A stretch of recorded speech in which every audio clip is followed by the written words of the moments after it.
म्हणजे ही black cotton soil आपण काढली तर त्याच्यामध्ये 5%, आता व्हाय 5%, काही ब्लॅक कॉटन सॉईल 2% सुद्धा स्टेबिलाइज होते.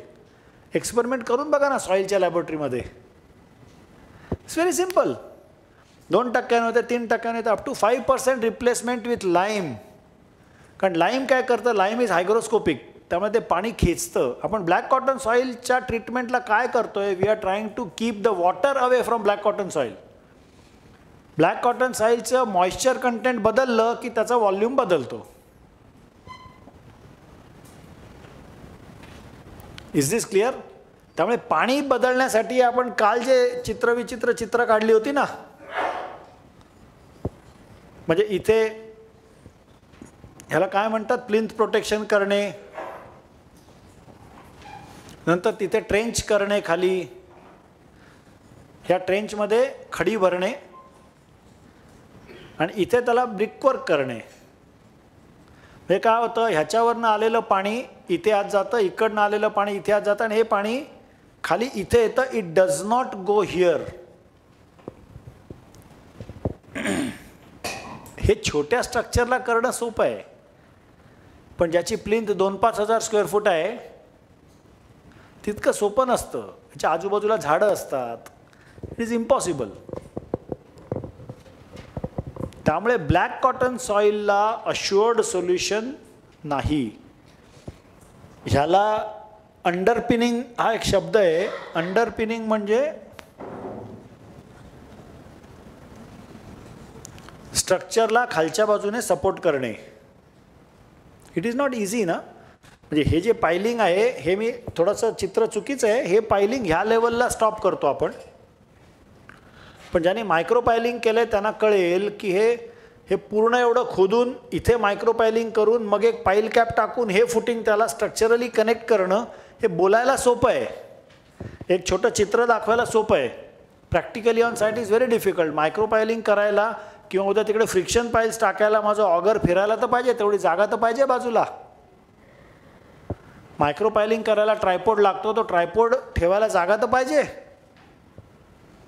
It is not possible in many cases. छोटे बंगले असतात, त्याच्या आजूबाजूला 10 फुटाची जागा असते, कुठे 5 फुटाची जागा असते.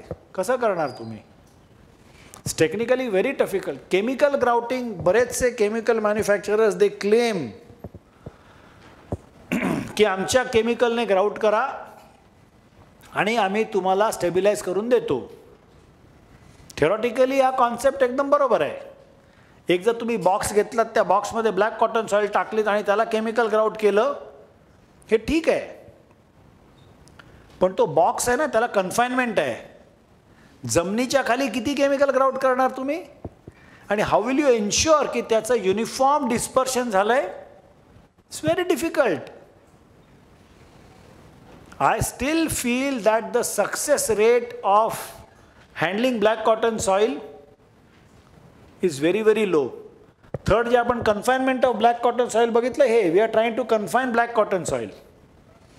आणि fourth is mixing of about 5%, म्हणजे up to 5%. We have handled a few cases of black cotton soil, but to not a great or 100% success. त्याला प्रचंड लिमिटेशन्स असतात. Success stories are very very low. म्हणजे असं लोकांनी मला कोणी सांगितलं की मी ब्लॅक कॉटन सॉईलमधला 100% म्हणजे त्याने क्रॅक झालेलं स्ट्रक्चर मी 100% रिपेअर करून दाखवलं. I would like to learn, कारण ही लिमिटेशन्स आहेत त्याच्यामध्ये.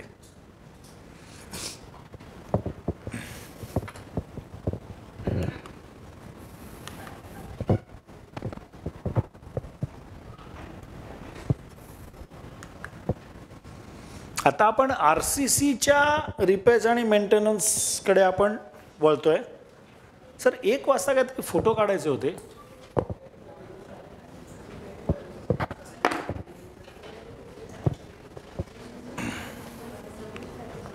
Should we start RCC?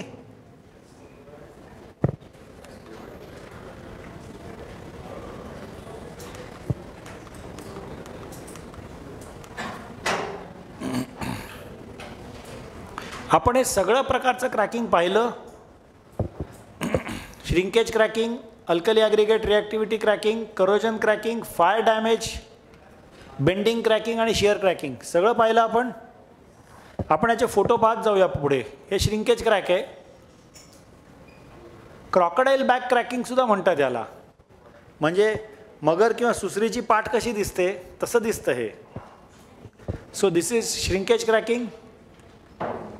Alkali aggregate रिॲक्टिव्हिटीचे हे पेट्रोग्राफीचे 2 फोटोज आहेत, या 2 स्लाइड्स आहेत पेट्रोग्राफी केलेले.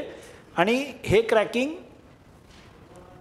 आता हे cracking can be aggressive corrosion also.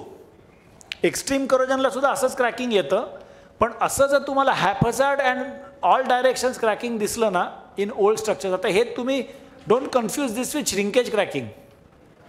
कारण श्रिंकेज क्रॅकिंग जे असतं ते इट्स अ लॉट फायनर, जवळजवळ येतं. श्रिंकेज क्रॅकिंगला मोठे मोठे हे नसतात. सो कॉन्क्रीट क्रॅकिंगमध्ये सुद्धा you have to understand the difference in cracking. So हे अल्कली ॲग्रिगेट रिॲक्टिव्हिटीचं क्रॅकिंग आहे किंवा अल्कली सिलिका रिॲक्टिव्हिटीचं क्रॅकिंग आहे. करोजन क्रॅकिंग आपण पाहिलं पॅरलल टू रेन्फोर्समेंट असतं. फायर डॅमेज, मायक्रो क्रॅकिंग आणि हे बघा हे मायक्रो क्रॅकिंग आहे फायर डॅमेजला. आणि हे संपूर्ण cover, can you see the reinforcement. Reinforcement intact आहे पण अख्खं कवर पडलं आहे. आणि हे जे काळं काळं चिकटलेलं दिसतंय ना ते मोल्टन प्लास्टिक आहे.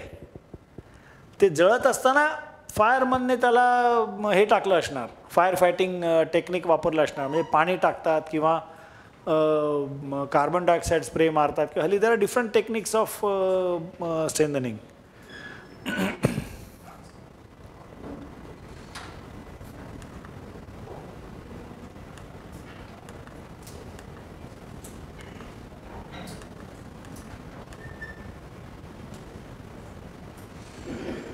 Cross section of waterproofing, purpose of each component of waterproofing आपण पाहिलं. व्हॉइड्स अँड हनीकोम्बिंग आपण पाहिलं. डीबॉन्डिंग IPS ब्रिकबॅट कोबा आपण पाहिलं. मॉस ग्रोथ आपण पाहिलं. आणि थर्मल क्रॅकिंग पण आपण पाहिलं आहे.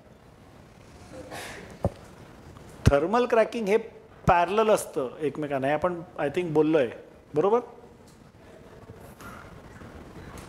इम्प्रॉपर स्लोप हा RCC स्टोनचं, RCC किंवा स्टोनचं कोपिंग असतं. या स्टोनच्या कोपिंगला बाहेर स्लोप पाहिजे का आत स्लोप पाहिजे.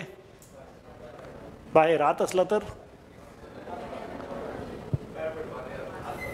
मला मागच्या ट्रेनिंग सेशनमध्ये कोणीतरी छान उत्तर दिलं की सर बाहेर असेल तर ते पाणी भिंतीवर येऊन भिंतीवर काळे ओघळ असतील, त्यापेक्षा आत आले तर आतल्या भिंतीवर काळे ओघळ असतील जे दिसणार नाहीत.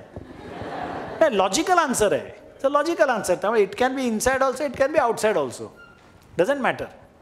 आउटसाइड असेल तर पाणी आत घेऊन परत बाहेर कशाला काढा. तुम्हाला पाणी त्याच्यावर पडणारं पाणी तुम्हाला बाहेरच काढायचं तर डायरेक्ट बाहेर जाऊ दे ना, कशाला आधी आत घ्यायचं. सो हे लॉजिकल आहे.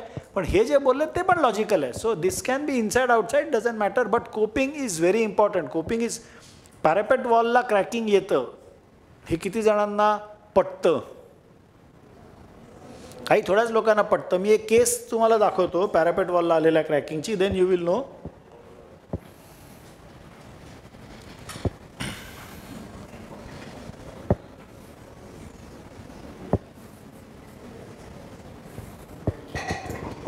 पॅरापेट वॉल ही बिल्डिंग अशी आहे प्लॅनमध्ये.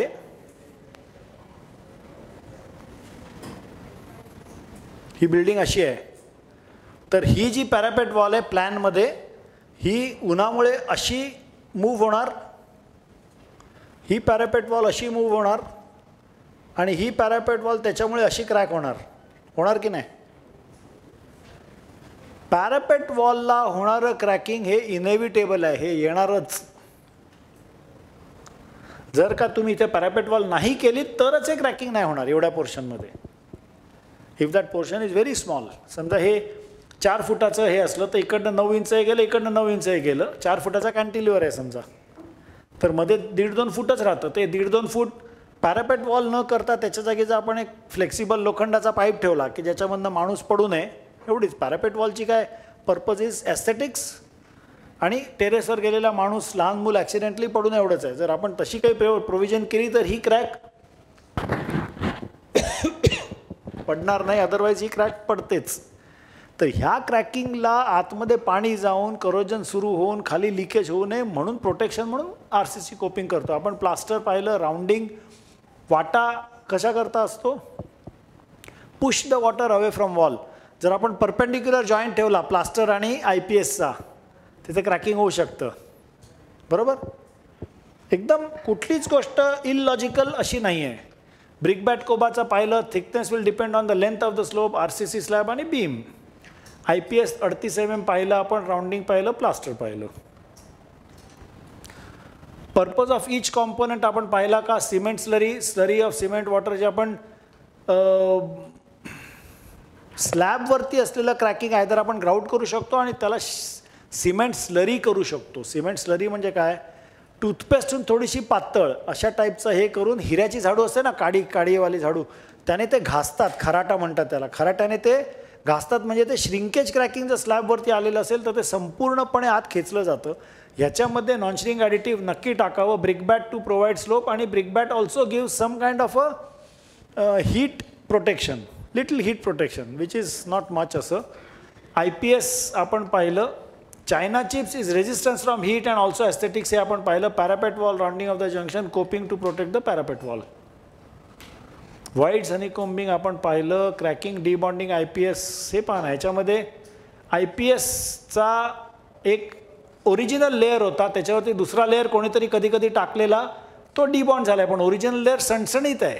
ह्याच्यामध्ये IPSला क्रॅकिंग झालं. आता हे क्रॅकिंग टॉप रेन्फोर्समेंटच्या करोजनमुळे आहे का स्लॅब बेंड झाल्यामुळे आहे का IPS खराब असल्यामुळे आहे, हे शोधून काढायचं. क्लिअर? मॉस ग्रोथ आपण पाहिलं.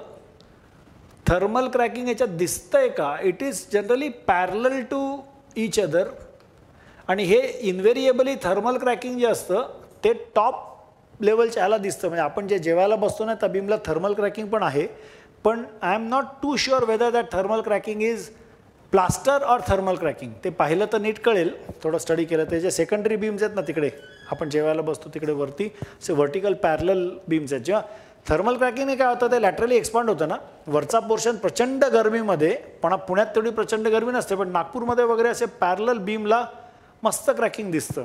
That is thermal cracking.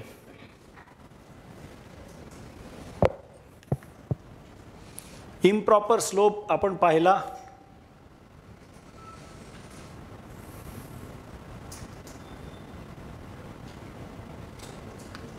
Waterproofing पाहिलं आपण, रिप्लास्टरिंग पाहिलं, ग्राउटिंग पाहिलं, micro grouting, cement, polymer epoxy आणि पॉलिमर. आपण आता let us try and go direct जाऊ, आपण पाहू.